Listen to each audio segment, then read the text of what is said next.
네, 안녕하십니까. 저는 현재 평택대학교에서 대학원에서 상담을 가르치고 있는 김용수라고 합니다. 어, 이번 과목은 이제 집단 상담이죠. 사실 저는 상담을 공부하게 된 것이 집단 상담의 매력을 느껴서 공부를 하게 되었습니다. 1988년에 제가 대학원에 입학을 했는데요. 그때 제 대학원의 지도 교수님이 우리나라에 이제 집단 상담을 처음으로 이제 학문적으로 소개하신 분이시고, 또 그분이 한국 집단 상담 학회도 창립하시고, 나중에는 그것이 모태가 되어가지고 한국 상담학회를 창립하셔서 이제 초대 회장까지 하셨죠. 여하튼 저희 상담의 역사는 집단 상담을 처음 하면서부터 시작되었습니다. 그래서 굉장히 한 학기에 그러니까 대학원 수업에서 집단을 하고, 또 그 교수님이 하시는 연구소가 있었습니다. 연구소에서 또 한 학기 동안 매주 이렇게 집단을 참여하고, 그리고 방학이 되면 교수님이 하는 이제 중급 과정, 심화 과정, 지도자 과정, 또 우리 교수님뿐만 아니고 전국의 다른 이제 대가들이 어떻게 하는가를 보려고 집단 상담을 찾으러 다녔어요. 마치 무사가 다른 전국의 칼을 잘 쓰는 분에게 배우기 위해서 돌아다니는 것처럼, 그래서 하다 보니까 한 학기 집단 상담 기본 30시간, 40시간, 50시간짜리를 한 학기 한 5번 정도, 6번 정도는 졸업할 때까지 꾸준히 했었던 것 같습니다. 그런데 이제 그때 제가 대학원 다닐 때 제일로 큰 저에게 고민은 항상 내 스스로가 자신감이 없었던 거예요. 사실 그전에는 왜 나는 내 자신을 주장하지 못하나, 남에게 자기 주장을 못하나, 그런 고민이었습니다. 근데 그 밑에 이래 보니까 내가 내 자신의 모든 것에 자신감이 없었어요. 예를 들어서 남들이 이제 상담을 하다 보면 이렇게 나에 대해서 피드백을 하는데, 부드럽다 하면 저는 또 자신감이 없어서 그 말을 있는 그대로 받아들이지 못하고, 남자가 부드러운 것은 그 약한 거다. 남자가 부드러운 거 약해 빠진 그거는 좋지 못하다. 이렇게 생각을 했어요. 그 다음에 또 원만하다면 더 기분 나빴습니다. 왜냐하면 내 친한 친구가 고등학교 대학 동창이었는데 키가 1m 80이었어요. 그 친구가 내만 보면 눈도 동글, 볼도 동글, 굴러간다, 굴러간다 하라고 놀렸던 차에, 원만하다 하면 또 뭐라고 생각했냐면, 또 다른 사람이 나를 둥글둥글하게 보는구나 하고 저 핸디캡으로 받아들였어요. 심지어는 제 이름조차도 제가 못 받아들였습니다. 왜냐하면 제 이름이 김용수입니다. 용수. 근데 제 이름을 제가 또 왜 못 받아들였냐면, 사실 그건 근거가 있습니다. 제 고모님이 중학교 때 네 이름이 왜 용수인지 아나? 왜냐하면 그 전에 저는 집에서 용광, 삐광자에서 용광이라 불렀는데, 용수라고 이제 초등학교 들어가는 날 전날 아버지가 네 이름은 내일부터 용수다 하기에 그냥 그런갑다 했는데, 고모님이 명절에 중학교 때 네 이름이 왜 용수냐 하면, 아버지가 군인으로서 강원도 저 화천에서 근무하셨는데, 네가 태어나고 나서 이제 고향에 있는 큰아버지께 이름을 올려달라고 부탁을 했는데, 큰아버지가 면사무소인가 그 당시에 군사무소인가 가서 이름을 이제 호적 신고를 하는데 제 이름이 기억이 안 났답니다. 그래서 그 자리에서 지은 이름이 용자 돌림에서 용수라고 지었대요. 그러니까 그 말 듣고 나요. 얼마나 자존심 상합니까? 그래서 진짜 또 제 이름이 마음에 안 들어요. 그렇게 매번 집단 상담 참여하면 제 자신에 대해서 자신감이 없으니까 누가 남들이 뭐라 해도 저는 스트레스 받았어요. 그러던 이제 어느 날 아마 가을날이었어요. 캠퍼스에서 이제 낙엽이 한참 떨어질 때인데 낙엽이 떨어지는 걸 보면서 아이고 또 집단 상담 이제 끝날 때 다 돼가네.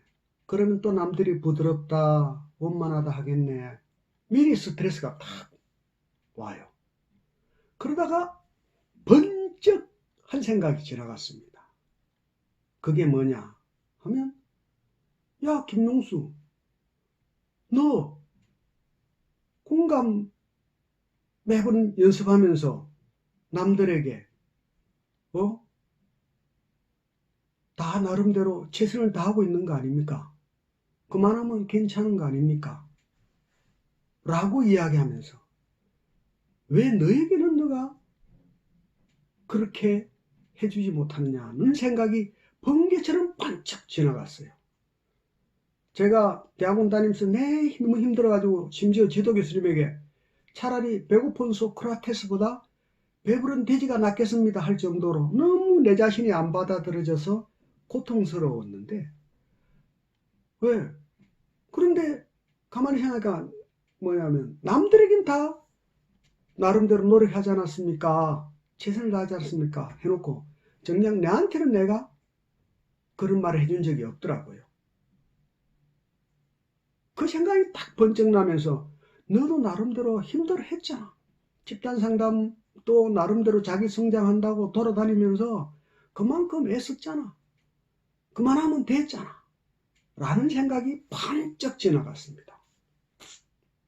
그러고 나서 이제 집단 상담에 가서 또 여전히 남들이 피드백을 주고받기 시작하네. 부드럽다라는 말을 할 때 처음으로 제가 물어봤어요. 혹시 그 부드럽다 하는 것은 편안하다는 말입니까? 라고 용기를 가지고 물어볼 수 있습니다. 그러니까 그분이 네 하더라고요. 그 다음에 원만하다 이것도 참 이제 비슷하게 제가 받아들였습니다. 그렇게 내 자신을 받아들이고 나니까 이제 내 이름도 용수 거꾸로 하면 수용이네. 처음으로 제 이름 거꾸로가 수용이라는 것이 보이기 시작했어요. 또 심지어는 여권에 SU 하면 용수라고 외국인 친구들은 발음하기보다는 SU 할 때 용서. 그래서 저는 제 전공이 수용이고 부전공이 용서다 할 정도로 이제는 제 이름조차도 저는 괜찮게 생각을 하게 되었습니다. 그리고 또 집단 상담할 때 자기소개할 때요. 저는 이제 더욱더 자신감이 생겨가지고 저는 부드러운 남자입니다. 남들이 원만하다고 합니다. 어른이 더 뻔뻔하게 됐을 정도로 하나가 다르게 보이기 시작하니까 모든 게 다 새롭게 보이고 내 자신을 제가 받아들이게 되었습니다. 이것처럼 집단 상담을 하다 보면 나름대로 문제를 자기가 스스로 이제 느끼기 시작을 하죠. 그 속에서 자기 자신을 이제 탐색해 들어갑니다. 탐색해 들어가면서 자기를 이해하게 되고요. 그리고 이해한다고 다 되는 거 아니죠. 안다, 알아도 내 마음대로 안 된다는 말들을 참 많이 합니다. 왜? 이해가 해결이 되는 게 아니고 그 다음에 수용이 돼야 돼요. 상담의 모든 이론에서 결국 공통적으로 하는 이야기가 결국은 자기를 수용하는 단계가 필요하다는 겁니다. 제 제자 중에 박사 논문을 쓴 제자 중에 한 명이 중도 지체 장애인들이 그러니까 중도 지체라는 게 뭡니까? 예? 중간에 어떤 사고나 어떤 질병으로 인해서 지체 장애가 된 거죠. 근데 그 중도 지체 장애인들이 자기 수용이 안 되는 겁니다. 처음 태어날 때부터 자기가 되면 그래도 그나마 자기가 원래부터 그랬으니까 수용을 하는데 그 수용 안 되는 것이 제일 괴롭다는 거죠. 물론 그런 분도 있습니다만 우리도 마찬가지로 자기 수용의 단계가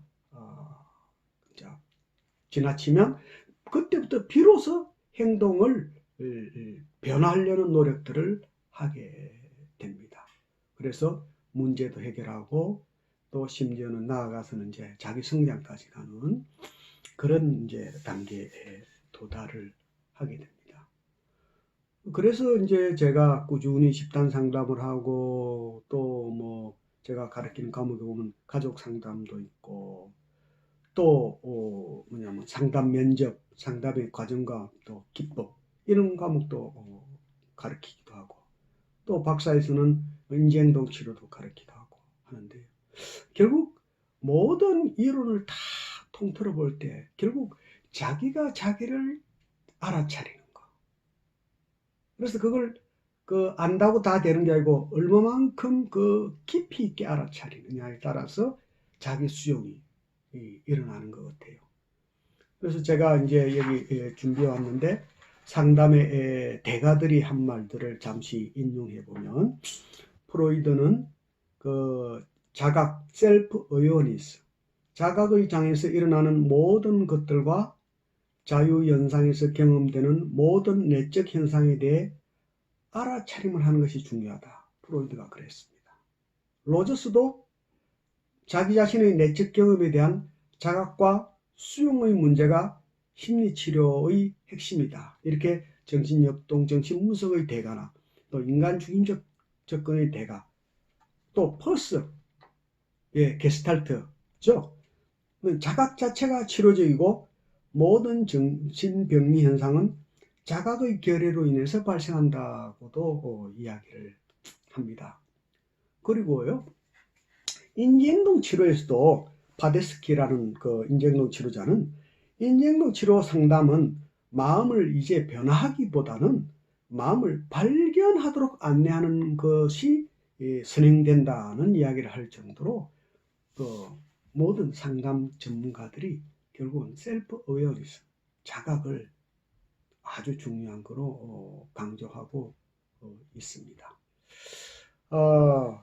그리고 심지어는 내담자들 뿐만 아니라 상담자를 위해서도 한국상담학회 초대회장이었던 이영덕 박사님은 상담자가 기초적인 상담 기술을 활용하기 위해 우선적으로 기본적인 민감성과 자각 능력이 요구된다.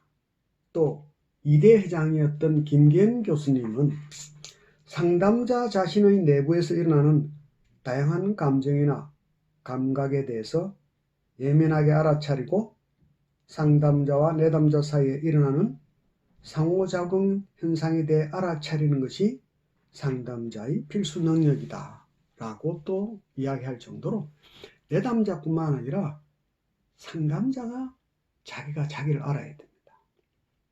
그리고 자기 수용이 되고 자기 문제 해결되는 만큼 내담자를 자유롭게 그림자, 자기 자신의 그림자가 없는 사람은 없죠. 그 그림자에서 벗어나서 내담자를 보다 효율적으로 또 그렇게 그림자에서 벗어나는 그와 같은 방식으로 내담자를 또 안내할 수도 있을 것이라고 봅니다. 그래서 여러분 집단 상담은 결국 자기 자신의 문제를 잘 해결하기 위해서 자기를 이해하고 자기를 수용하고 행동을 변화하고 그리고 자기 성장을 이루는 단계로 나아가야 되는데 그 모든 단계에서 제가 이제 88년부터 대학원 입학해서 지금까지 한 33년 정도 해왔는데 나름대로 다양한 방법이 있겠지만 제가 강조하는 것은 상담자가 먼저 스스로 자각을 해야 된다는 겁니다. 그래서 예전에는 뭐냐면 치료도요. 상담자가 내담자를 도와주는 치료를 하면 이제는 뭡니까? 내담자가 스스로 자기가 자기를 치유하는 과정으로 그러려면 먼저 상담자가 먼저 자기가 자기를 잘 치유하는 과정을 밟아봐야 되지 않겠느냐 싶습니다. 그래서 여러분에게 제가 이 책을 미리 구입해서 한번 읽어보라고 했습니다. 그래서 아마 여러분 관심 있는 분들은 읽어봤을 거라고 보는데요. 그 책을 읽어보고 하는 내용에 대해서는 또 다른 이제 영상에서 여러분이 조금은 참고를 하실 수 있으리라 보고요. 다만 그 영상은 일반인들을 위해서 안내하는 영상입니다. 그래서 여러분처럼 이렇게 상담 공부하는 사람들에게, 또 지금 제가 과제를 내드렸잖아요. 그 과제 내주분들을 위해서는 따로 제가 한 가지, 그 과제에 보면 경험 보고서라는 걸 제가 안내했지 않습니까? 그래서 경험 보고서 하나의 양식을 읽어봐 드려야 되겠다 싶습니다. 거기 보면 뭐예요? 문제가 있고, 문제란 뭡니까? 마음이 불편한 상태가 문제죠. 예. 그리고 마음이 불편한 상태에 있는 사람을 문제를 소유했다고 한다고 했습니다. 그리고 우리들끼리는 그렇게 문제를 딱 소유한 순간, 뭐 집에 오늘 갔는데 아이들이 분명히 밥 먹고 정리정돈을 해 놓으라고 했는데 그대로 깔아놨을 때 훅 올라올 때 마음이 불편하죠. 그때 내 마음이 불편하면 내가 문제를 소유한 겁니다. 문제란 뭡니까? 여러분이 물을 마시면 이 물이 속으로 들어갔다가 배출돼서 밖으로 나가듯이 내가 아니고, 내 자신이 아니고 들어왔다가 잠시 나가는 겁니다. 그래서 내가 문제를 소유한 것이죠. 그때 우리는 약속을, 아하, 그분이 오셨네. 뭐라고 한다고요? 그분이 오셨네. 짧게 줄여서 고은혜라고도 합니다. 그렇게 하는데요. 그렇게 문제 소유했을 때 어떤 상황에서 내가 어떻게 문제 소유한 것을 자각을 했고, 그렇게 자각하고 나니까 어떻게 달라지더라 하는 것을 하나의 예를 제가 읽어봐 드리겠습니다. 참고로 이분은 제가 웃음이 나는데 목사 사모님이십니다. 남편의 친구 부모님이 돌아가셨다는 문자를 확인하고 남편과 조문을 하기 위해 길을 나섰다. 저녁 7시 어두워지기 시작했고 요사이 부활절 특별 새벽기도 기간이라서 멀리까지 가야 하는 부담감이 우리에게 있어서 빨리 갔다 와야지 하며 남편은 운전대를 잡는다. 한참을 가고 있는데 저 앞의 신호등이 적색으로 바뀌고 있건만 차의 속도는 여전히 가고 있다. 그냥 지나치려나 하는 순간 남편은 브레이크를 꽉 끼 하고 멈추었다. 멈추고 보니 신호 위반 감시 카메라가 설치되어 있는 곳이었다. 아, 정말 예전 같으면 순간 재빠르게 튀어나오는 말, 왜 이래요? 조심하지 않고 미리미리 신호를 봐야지. 그리고 카메라 없으면 그냥 가리고 했지요. 목사님이 그러면 돼요? 목사님 맞아요? 교회 주보에 광고 낼 거야? 라고 공격을 퍼부었을 텐데 사실 그 순간 그런 마음이 있었던 것도 사실이었지만 꾹 누르며 생각한 단어, 그네, 그분이 오시네, 어떻게 하고 입을 꾹 다물고 있다가 긴 숨 한번 내쉬고 남편을 향하여 여보 괜찮아요? 에고 가슴이야. 나는 깜짝 놀랐네. 혹시 졸리면 운전 바꿔요. 일단 나의 말에 남편의 반응은 왜 이러시나? 적응 안 되게 마누라님 하시던 대로 하시죠. 더 무섭네? 라고 한다. 잠깐 동안 정적이 흐르고 나서야 남편은 당신 너무 놀래서 운전습관 바꿔야 하겠다는 생각을 했다며 마누라님 미안해라고 다시 말해준다. 그랬다.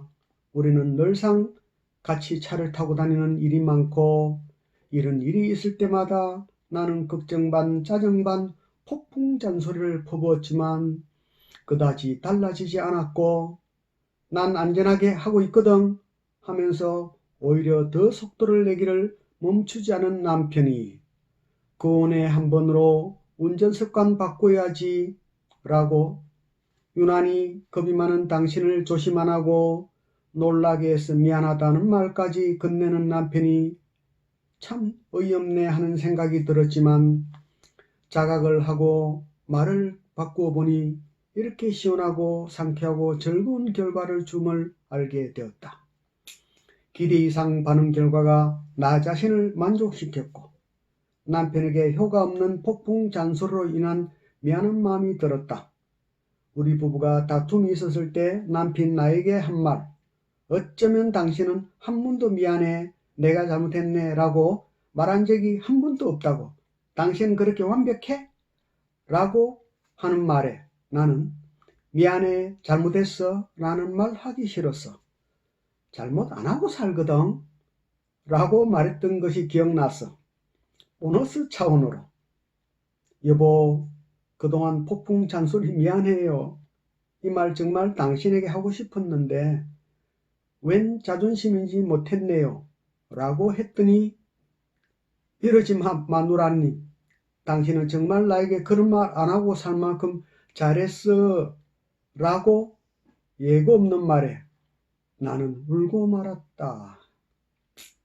돌아오는 길에 상담 면접 과목인데 저번 시간에 배웠어요 했더니 빠지지 말고 열심히 해, 아주 좋은 과목이네, 교수님께 밥 한 번 사야겠어 라고 하며 아기같이 귀여운 웃음을 짓는다. 상담, 자각, 이 광대한 학문에 아직은 초년생이지만 즐겁게 임하는 지식으로 가족과 주변의 어두움에 있는 자들에게 좋은 영향력을 주고 나눌 수 있다면 참으로 좋겠다. 감사합니다. 네, 나름 잘 썼죠. 제가 이렇게 한 번씩 활용하는 걸 동의받았습니다만은 여러분도 아마 처음엔 어색하지만 하시다 보면 아주 익숙하게 될 겁니다. 이렇게 문제 소유를 확인하는 것만으로도 효과가 있고요. 그 다음 단계 자기 이해, 자기 수용으로 또 이것이 들어가는 한 문이 될 겁니다. 그렇게 여러분이 이제 이번 학기 동안 꾸준히 하시다 보면 이제 자기가 자기를 보고 제대로, 그리고 내 남자도 비슷한 눈으로 볼 수 있게 됩니다. 그러면 이것이 쌓이고 또 쌓여서 또 여러 가지 상담 이론들을 섭렵하셔서 처음에는 뭐예요? 내가 남의 이론을 보고 모방하다가 점점점 여러분의 상담이 될 수 있으리라고 기대합니다. 예, 행운을 빕니다. 감사합니다.